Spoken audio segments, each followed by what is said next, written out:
Welcome to this Zentangle Quickie. My name is Heather Hartwick Gladden. I'm a certified Zentangle teacher.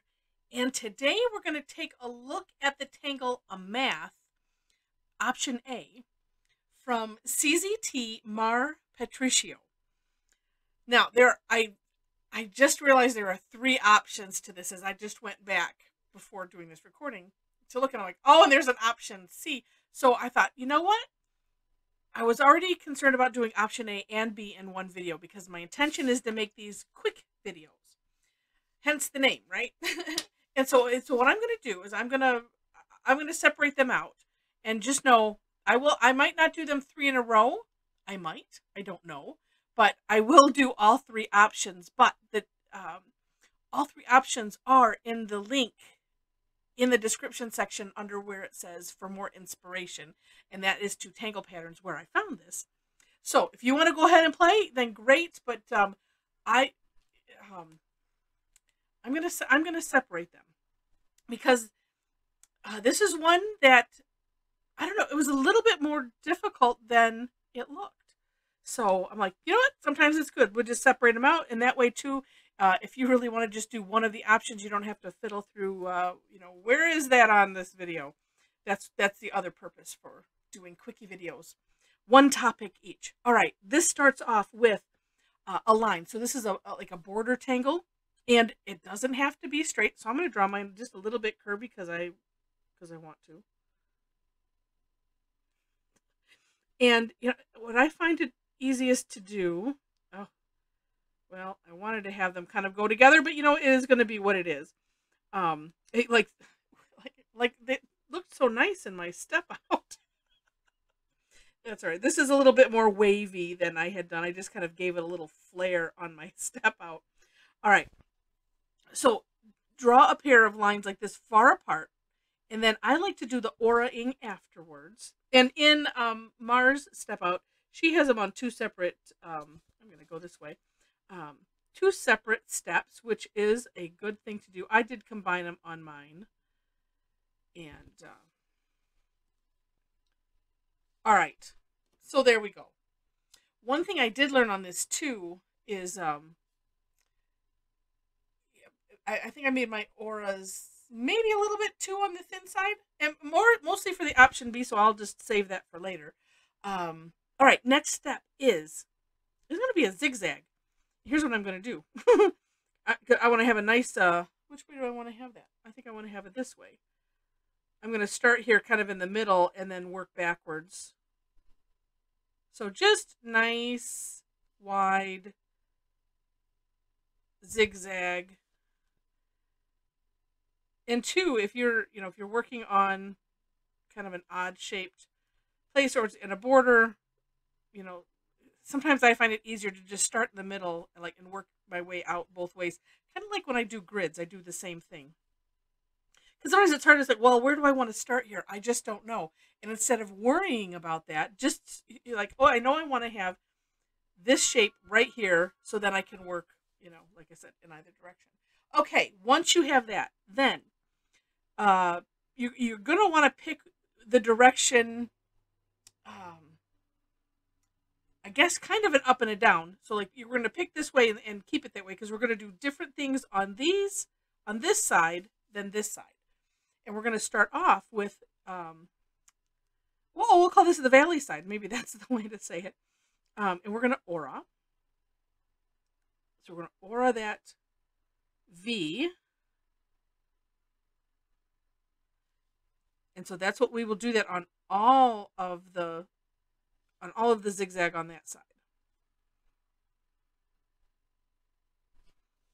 Okay. And then we're going to come on the mountain side. And we're going to do another V. Now here's a thought. I'm coming down, so I'm kind of trying to find the middle because a lot of times my zigzags are not necessarily equal because we're just doing it by hand, right? And I think this one is going to come off of here. It's a little hard one. I've done it kind of big on this little bijou tile, right? But this way, at least it's kind of lined up. Ooh, this one, okay, we're going to go right smack there. Okay. Oh, and then that looks nice. Okay. Then, and this is one I think I'm gonna have to do this a lot to get all of the steps, say, in my head. This one does have more, somewhat more steps than most, but Mar has them, like even the aura-ing, separated out, so I kind of take that into account with it. Okay, next is we're going to aura this triangle, or this V that we just made, on the outside though. So it's just going to be a line. Feel free to turn your tile. It's always nice when aura-ing, if you can, to see what you're aura-ing. And, right. Okay, this side, okay, let's pretend if that was, say, here, we'll just draw a line partially there. Okay, that just makes me happy. Then we're going to go inside this diamond. And now this is where you can kind of decide and play. But we're going to do essentially aura-ing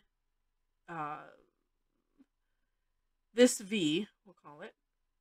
We're going to do 2 in here, so you decide, how close you want it or how far away.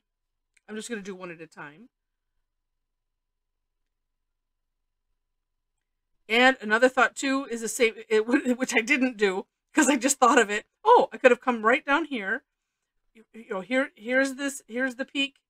Put my pen here and start going either way. That's a nice way to do it to make sure it's even. All right, and then we'll do that for this time. So we're going to aura this, and that's exactly what I'm going to do. So coming down, it just kind of ensures that, well, or not, it's close. I think you have more of a chance of keeping it even, lined up this way if you do it that way. But you know what? That is entirely up to you. And this is it. So then, kind of decorating options. Number 1, we'll do some decorating and shading. Of course, completely up to you. Look at all of this glorious space that we have to decorate. But this is how Mar has it on her step out, and I kind of like it.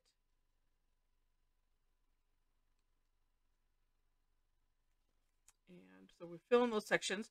One thing, if you want to, as you want to play with this, the one thing to think about when it comes to decorating is where are the places that I want to cover up that I want to make look a little nicer.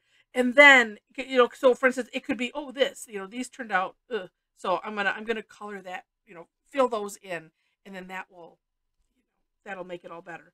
So it's something to think about when you're decorating. Okay, so then the next one, let's see. And like I said, this is not necessarily a step, but I do like to show how to kind of create that look. But then, like I said, you can just go from there. What I'm going to do is, in these little sections, we're going to aura this line. So I'm just going to put little straight lines. I'm going to hold the pen. I'm just going to tickle it on the surface. So I'm just doing it really light. And what's nice about doing that is it kind of travels along with the the bumps on the page, the toothiness of the page. And then you don't have to worry about having it be exactly straight or exactly even. It just kind of has this really neat, natural look or something. I haven't quite found the word for it yet. And I'm going to do that over here too.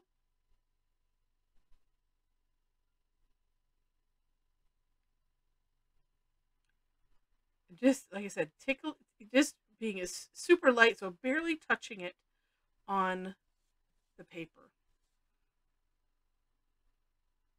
I would always watch Maria do this on her videos, and it just looked that way anyway. And I was like, oh, if I could ever get past this death grip. And while I am holding it tight on the pen, but not on the paper. And so if you have a challenge with that, with the death grip, I'm trying to get the line to at least go from one side to the other. I don't want it to go over, and I don't want it to go short. And I have a challenge in both of those areas. Yeah, see, that looks kind of neat.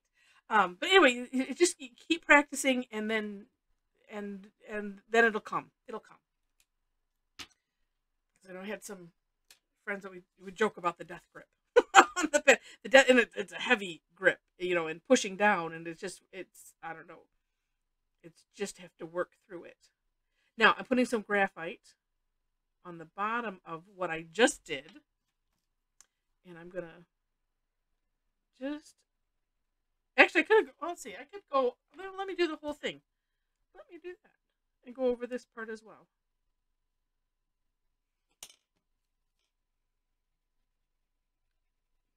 Yeah, I'm not worried about it. And that's just kind of neat. It gives it, you know, a little bit of depth. And that I did that in the step out.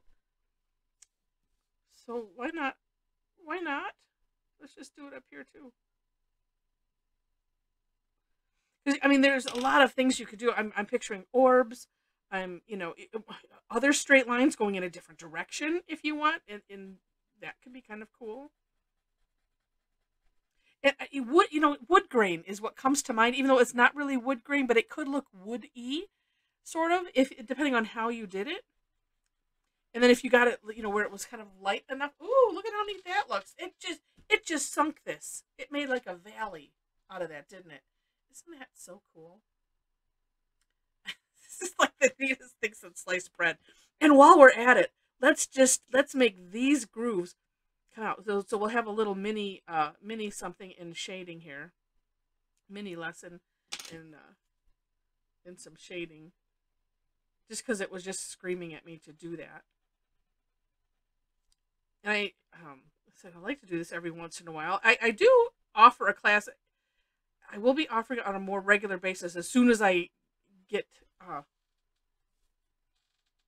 Whoa! Look at that. Okay, let me do the top. It's hard when if you make this a little bit thick, further apart, it helps. Because I'm really trying to not get the graphite inside that channel, and it's a little difficult.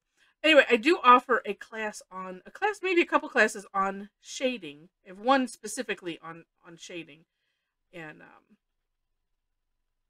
what my plan is. Oh, see, look at how cool! And all of a sudden, this is way wider than that, and I didn't do anything. Isn't that just it's just the coolest thing since sliced bread? Seriously, it doesn't ever get old. That is, it's like if I fill it, it looks like I filled it in with white, like a white jelly roll or something, and it's just remarkable.